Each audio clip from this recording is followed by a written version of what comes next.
By the end of 2030, neural or brain implants have become a common procedure. The brain-computer interface is a technology that allows our minds to interact with computers and connect with the internet. This chip allows us to access data and communicate with each other with just our minds.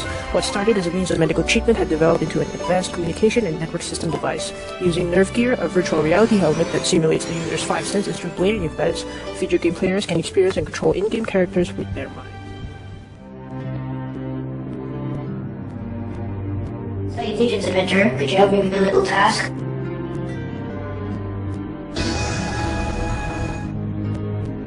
Great. Could you please travel to other realms of the past and retrieve information about their network and communication systems? I require the information to create an extensive network system for our world, Idolus. Once you have recorded all information, return to me with a full report. Off you go.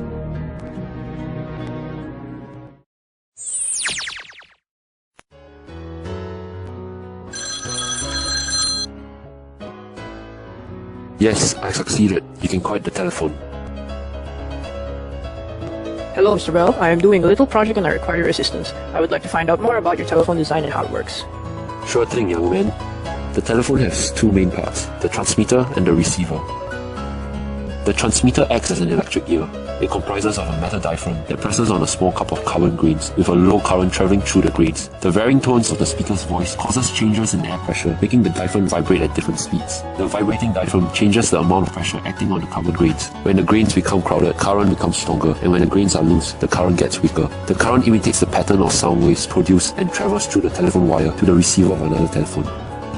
The receiver acts as an electric mouth, with a metal diaphragm of its own and two magnets situated at the edge of this diaphragm. One magnet is a permanent magnet, which holds the diaphragm close to it, and the other is an electromagnet. The varying current causes the electromagnet to pull the diaphragm at different strengths, thus controlling the vibrations of the diaphragm in the receiver. As the diaphragm vibrates, it pulsates the air pressure in front of it, and creates sound waves identical to the ones sent into the transmitter.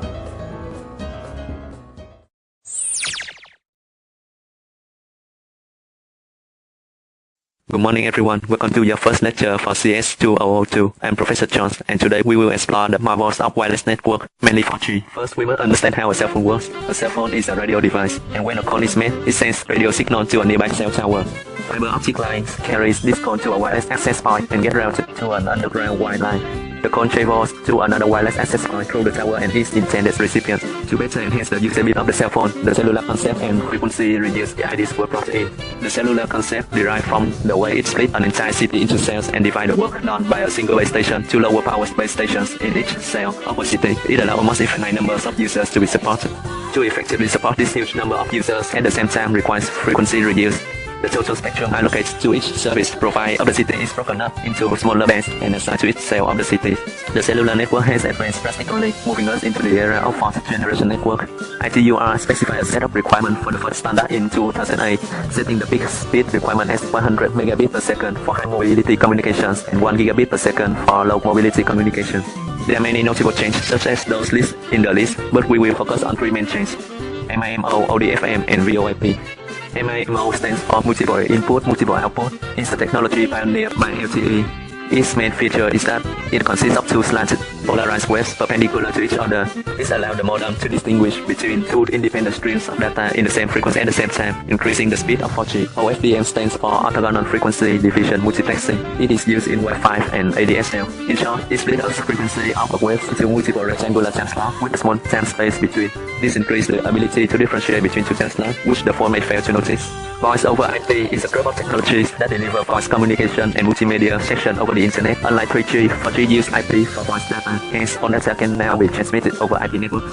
4G has higher capacity. It supports a greater number of users at any given time. A 4G LTE tower can serve 4 times more people than a 3G tower. It supports higher data rates. It has reduced latency, resulting in more immediate response to your command and voice calls are clearer. Ultimately, 4G is more spectrally efficient than 3G. 4G uses clever coding scheme to increase the amount of data that runs through the spectrum, delivering more bits per hertz than 3G. That's the end of today's lesson, and I hope to see you all next week. You have returned. How was the quest? Thank you so much. This data will be very helpful. Now, people from every corner of Idolus will be able to communicate through this network. Here is a reward for your efforts.